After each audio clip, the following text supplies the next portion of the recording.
Okay, so first off, hi. Little bit about me before we get started. So my name is Zak Parrish. I work for Epic Games.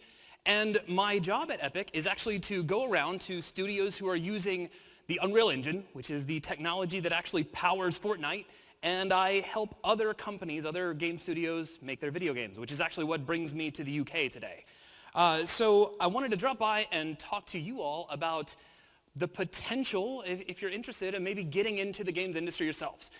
You've all played a video game, yeah? Everybody played a video game at least once? Some of you maybe earlier today, some of you maybe right now. Who would like to maybe make games someday? So the good news is it has never been easier to get into video games than it is right now. The tools you need to make them are free to you. They're easily accessible. There's tons of training online. It's never been like this before. Unfortunately, I hate to admit, I'm actually kind of old.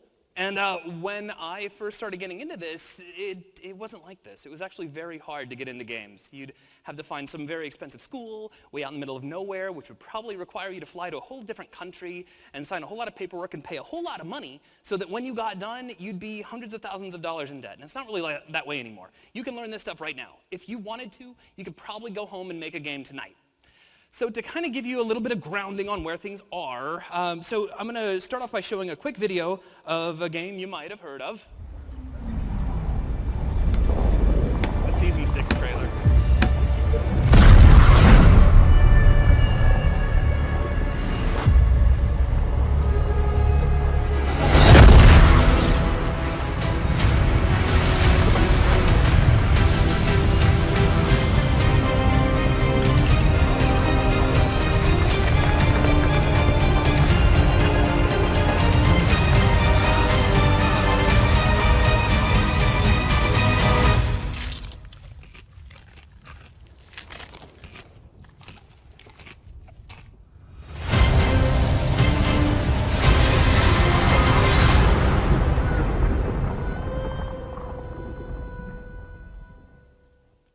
So cool. Hopefully one or two of you have played a round or two of Fortnite. I'm horrible at that game. If I see you online, I'm very easy to kill. So real quick, who in the room has played Fortnite on a PC? Okay, just a few of you. A lot of you are on console. If you're on a computer, this is the Fortnite Launcher. You've probably seen it once or twice. But did you know that right at the top of it, there's a tab for the Unreal Engine right next door? You can click on this, and this is actually the exact same system we use to make Fortnite. We give you the whole thing for free. It includes the entire source code. It includes a ton of training materials. There are entire projects that you can download to get started. Like I said, you could go home and make a game tonight if you wanted to. And we'll do a quick thing here in a few minutes. We'll actually build a couple of little video game pieces just for the fun of it. So this is what it looks like. It's just a 3D environment tool, and it allows you to build out worlds, to build out game logic.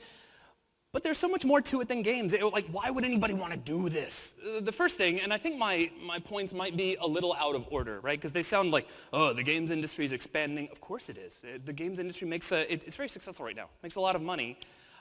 More and more people are playing games every day. You're finding them on mobile phones all over the place. I have a Switch. I carry it with me wherever I go. Games are everywhere. But more importantly, it's just a fun career. I go to work and I basically have fun until they kick me out because they have to clean the building, and then I go back the next day. It's a lot of fun to make games. It's competitive. It's very stressful. It can be a lot of hard work at times, but you have to have fun to make games that are fun.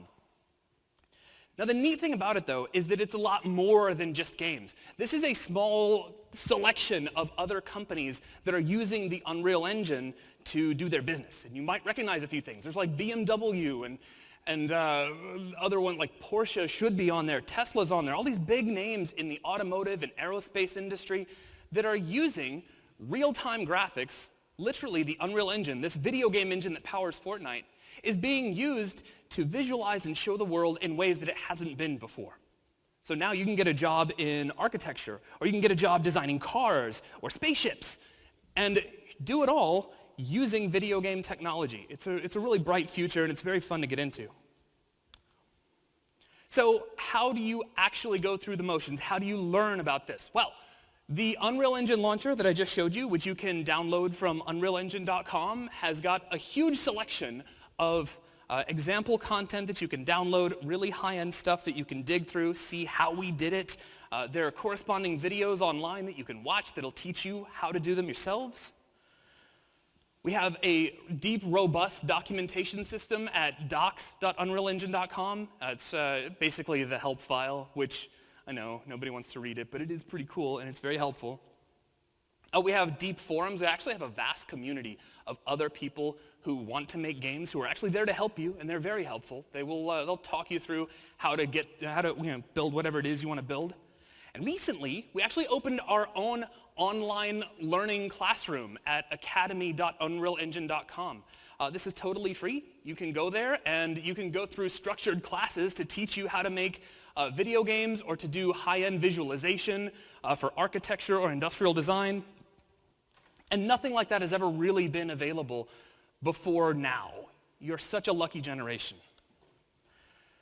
There's also some Udemy classes, if you want to check those out. They cost a little bit of money, but they're really not much in the grand scheme of things. Back when I was learning this, that would have been like 500 or 600, pounds. I'm American. So just some kind of closing points. In most cities, there are some game dev communities, and there are several around here as well. There's also online communities you can get in touch with to start developing some friends and some contacts to maybe make games with them or learn from them. There are game jams that you can join, like the Global Game Jam, which takes place every year, where people from all over the world get together and make their own games. And there are dozens of universities across the UK that teach game development, so you don't even really have to go far from home to learn about all this. So I got the PowerPoint stuff out of the way quick, because I'm terrible at PowerPoint, and I usually think it's kind of boring. So what I want to do now is jump over to the Unreal Engine. Oh, I think I have to put it on a different monitor. Hang on, I'm going to see if I can do this. Oh, this is going to be so creepy. I'm using this on a computer that's really far away. All right. So this is the Unreal Editor, right? So we have a little environment. This is actually a test project that comes with the engine that you can launch at any time and build. And all this is a little first-person shooter template.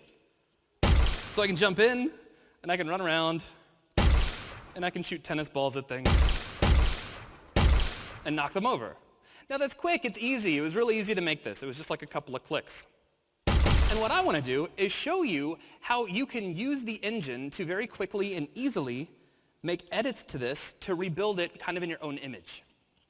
So let's take a look at how this works. So here at the bottom of the screen, I'm going to try to do it over my shoulder. This might actually work.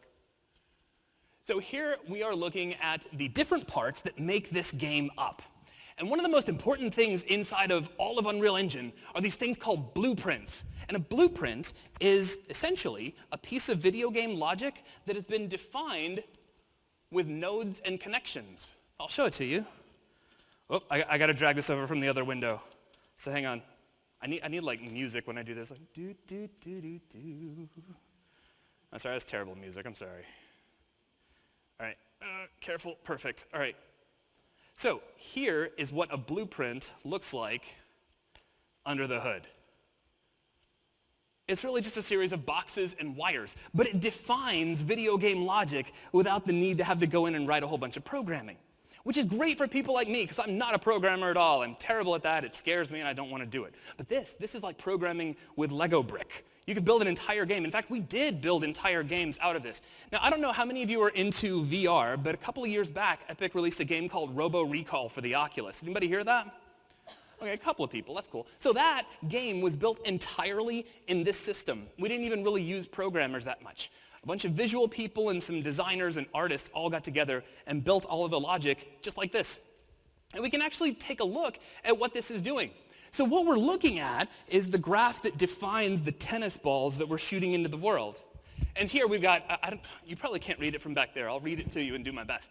So we have this event called hit. So when we hit something, what are we doing? We're doing a quick test and saying, is it simulating physics? If so, apply an impulse at it, which means push it around. That's really all this is doing. And if we play the game one more time, get my mouse over on the screen. So if we play, when I shoot, notice when I hit physics objects, things that actually are simulating, I can push them around. So my code, my script, is actually working. So let's modify this. Let's make it a little more interesting. Oh. Sorry, I'm not used to using a monitor that's across the room.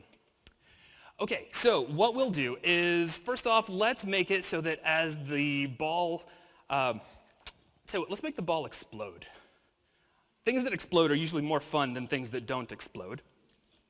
So what we'll do is let's set up a quick timer.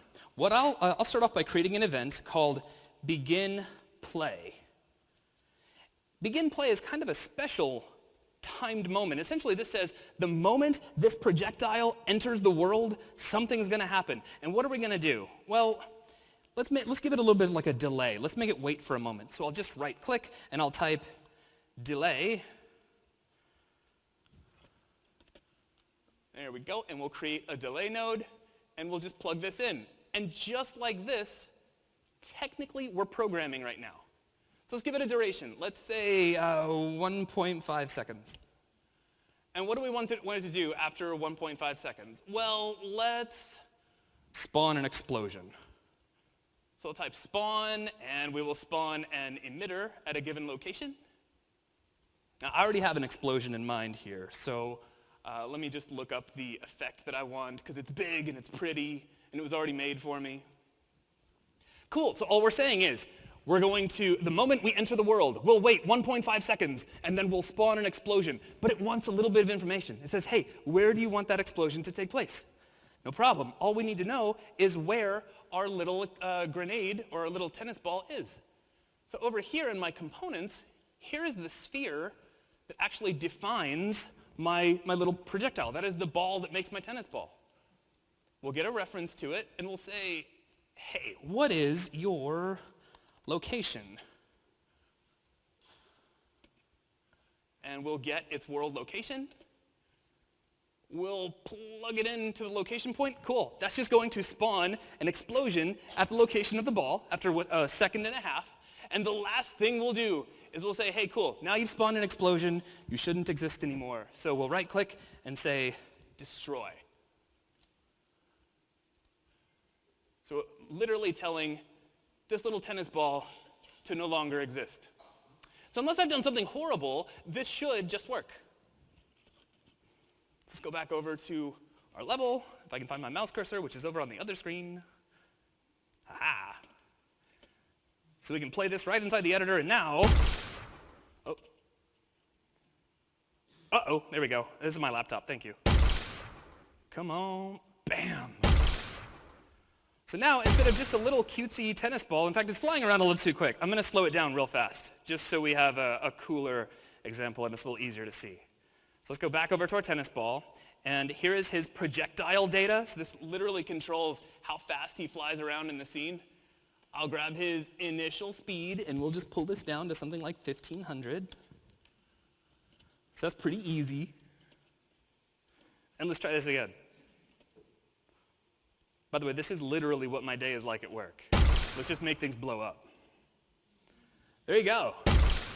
So just like that, in a couple of minutes, with just a couple of mouse clicks, knowing just a few tools, I was able to put something together very quickly and easily and just have fun with it. And that's really the heart of game development, is that you can take something that is already very technical and make it fun and make it easy, and you can do a lot of things with it. You can go into gaming, you can go into aerospace, into architecture. You have a lot of opportunities in front of you. Thank you all very much for having me, and I'll see you around.